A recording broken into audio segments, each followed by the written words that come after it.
Welcome to the Deep Dive. We're here to really unpack sources and give you that shortcut to being well-informed.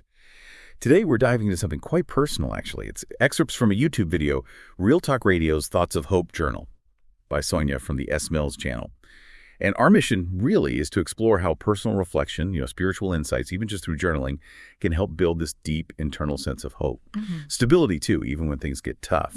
We want to distill Sonia's view, understand her framework, not necessarily endorse every point, but see how her own practice leads to some, pretty profound observations about resilience. Yeah, and what's really interesting right off the bat is how Sonia talks about journaling. It's not just like writing things down. She calls it a great creative outlet, even a source of inspiration.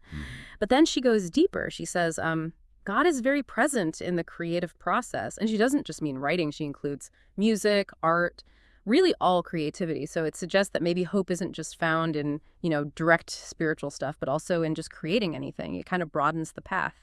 Right. It's a wider view than just putting pen to paper, a broader creative connection.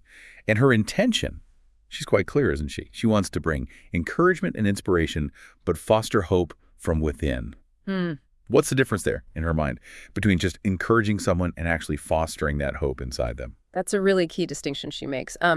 Giving encouragement for her feels a bit external, like a temporary boost. But fostering hope from within, that's about helping someone. Empowerment. Okay.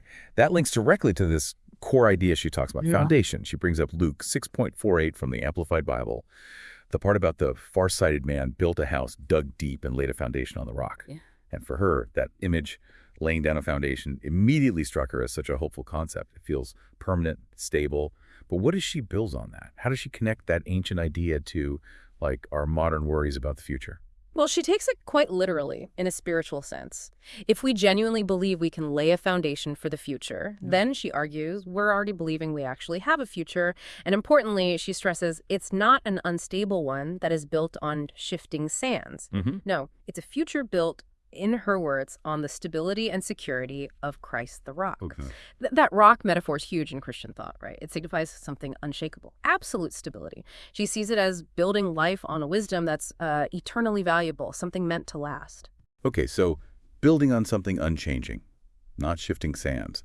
And that connects, I suppose, to another verse she mentions, Jeremiah 29.11 from the NIV. For I know the plans I have for you, declares the Lord, plans to prosper you and not to harm you, plans to give you hope and a future. How does she see that verse, especially the plans part, actually producing hope from within? It's fascinating how she links them. She suggests that truly grasping that idea that God loves us and wants us to have a future and a hope isn't just, a nice thought.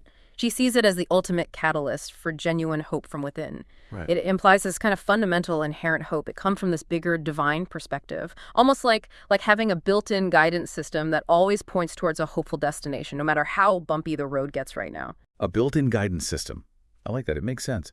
And this idea, inherent hope, seems to lead right into something she often talks about in her own podcast, this idea of the importance of our cooperating with God in whatever processes of life that we might be in, as well as whatever trials that he might be bringing us through.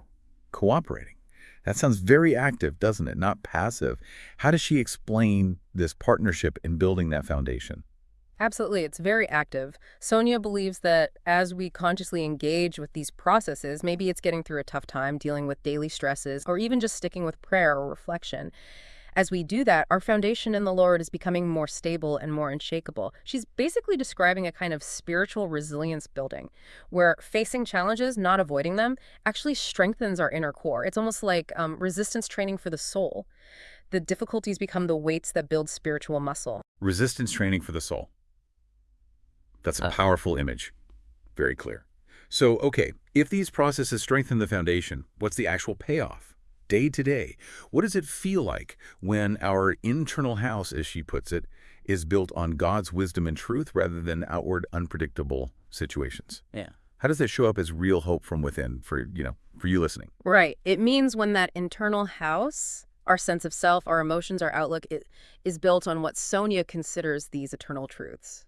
Rather than, the ups and downs of daily life, what people think, what happens next, we gain this deep inner stability. And she says one of the key results, one of the fruits we will begin to experience is the ability to feel real hope from within.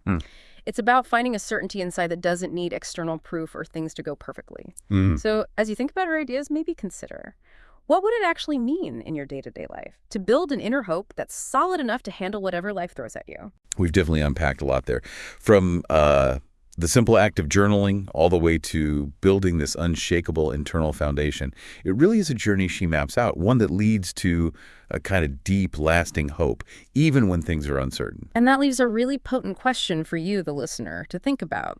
Based on what Sonia suggests, what might it look like for you to consciously, actively cooperate with those processes of life, whether they're spiritual practices for you or just tough challenges or even daily routines?